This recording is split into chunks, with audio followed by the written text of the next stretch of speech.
Halo, assalamualaikum warahmatullahi wabarakatuh. Perkenalkan, nama saya Di Ajeng Larasati dengan NIM 222300051 akan menjelaskan tentang hipotesis asosiatif korelasi ganda. Yuk, simak video berikut. Pengertian dari analisis korelasi berganda merupakan perluasan dari analisis korelasi sederhana. Dalam analisis korelasi berganda, tujuannya untuk mengetahui bagaimana derajat hubungan antara beberapa variabel independen, yaitu variabel X1, X2, dan seterusnya, dengan variabel dependen atau variabel Y secara bersama-sama. Rumus koefisien korelasi ganda untuk dua variabel bebas X1 dan X2, maka R dihitung dengan rumus RY X1 X2 sama dengan akar dari R pangkat 2Y X1 plus R pangkat 2Y X2 min 2 kali RY X1 kali RY X2 kali R X1 X2 per 1 min R pangkat 2 X1 X2, dimana dengan keterangan sebagai berikut. Nah, yang di sisi kanan ini rumusnya satu-satu nih. RYX1, RYX2, terus RX1, X2. Jadi ini satu-satu. Kalau yang di sisi kiri itu yang RYX1, X2. Nah, ini ada contoh soal. Berdasarkan sampel random dari 15 keluarga, diperoleh informasi sebagai berikut nih.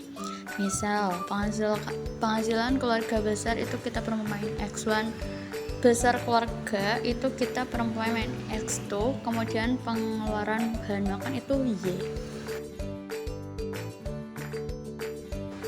Uji hipotesis. Yang pertama, menentukan hipotesis. HO tidak terdapat hubungan yang signifikan antara penghasilan keluarga X1 dan besar keluarga X2 secara bersama-sama dengan pengeluaran bahan makanan atau Y. H1 terdapat hubungan yang signifikan antara penghasilan keluarga X1 dan besar keluarga X2 secara bersama-sama dengan pengeluaran bahan makanan atau Y. Yang kedua, menentukan taraf signifikansi alfa sama dengan 5%. Kemudian yang ketiga, mencari nilai R. Nah, yang pertama kita lakukan uji hipotesis. Nih, kita masukin semua angkanya dari X1, X2 sama Y. Kemudian yang kedua, kita pangkatin, X1-nya kita pangkatin, X2-nya kita pangkatin, Y-nya kita juga pangkatin. Terus yang terakhir, X1 kita kalikan Y, X2 kita kalikan Y, X1 kita kalikan X2. Kemudian kita total semua ya, jadi ditotal semua jumlahnya. Kemudian kita masukin rumus nih. Kita cari satu-satu dulu dari RYX1, RYX2, RX1, X2. Kita tinggal masukin aja rumus yang di depan tadi. Terus kita cari nih, misal N-nya berapa, dari N-nya itu sampelnya. Jumlah total sampelnya kan ada 15. Jadi 15 kali sigma X1 Y-nya tadi tinggal dimasukin. Sigma itu artinya total ya, teman-teman. Jadi kita hitung semua, terus baru kita masukin ke rumus RYX1, X2. Nih kan, misal rumusnya R pangkat 2 Y X1. Nah, tinggal kita masukin tuh RYX1 nya berapa tadi? 0,414. Tinggal masukin, terus kita tinggal pangkatin 2. Kemudian masukin semua ya teman-teman. Kemudian kita tinggal hitung dan hasilnya jadi 0,922. Terus yang keempat, menentukan daerah krisis, mencari F hitung dengan rumus sebagai berikut nih.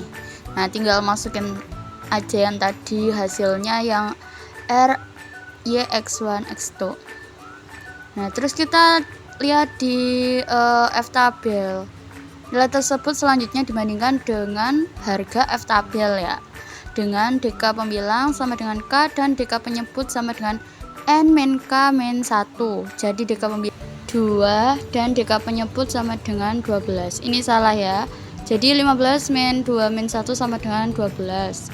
Dengan taraf kesalahan 5%, harga F tabel ditemukan 3,89.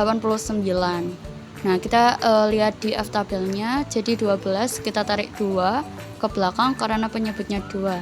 Jadi 3,89. Ini salah ya, 3,81. Jadi kita ganti dulu nih, 3,89 tinggal ditulis.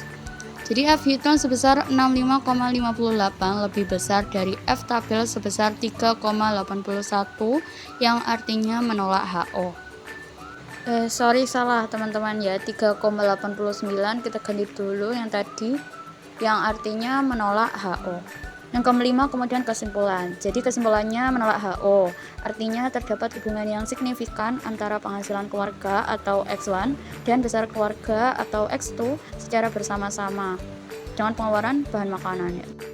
Terus kita uji hipotesis menggunakan SPSS. Ya, jadi kita carinya menggunakan SPSS nih yang kedua. Kita masukin data-data yang tadi nih dari X1, X2 sama Y-nya.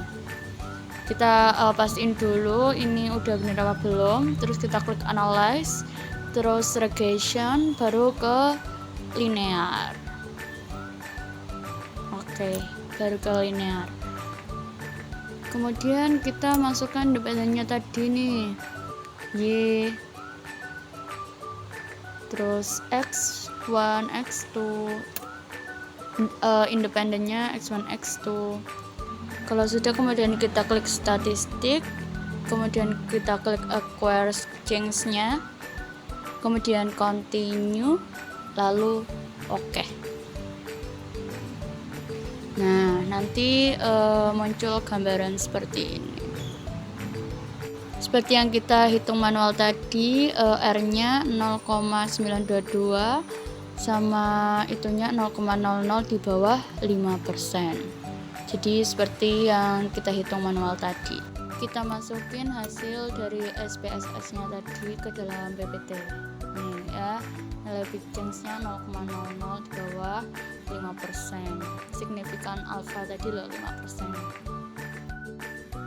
Oke, yang keempat menentukan daerah krisis pada output SPSS dapat dilihat apabila nilai R adalah sebesar 0,922 dan nilai signifikan F lebih kecil dari 5%, artinya nilai ini signifikan di level 5%, artinya HO ditolak. Ya, jadi sama, misal pakai SPSS atau hitungan manual. Oke, terima kasih. Thank you. See you for watching. Jangan lupa subscribe.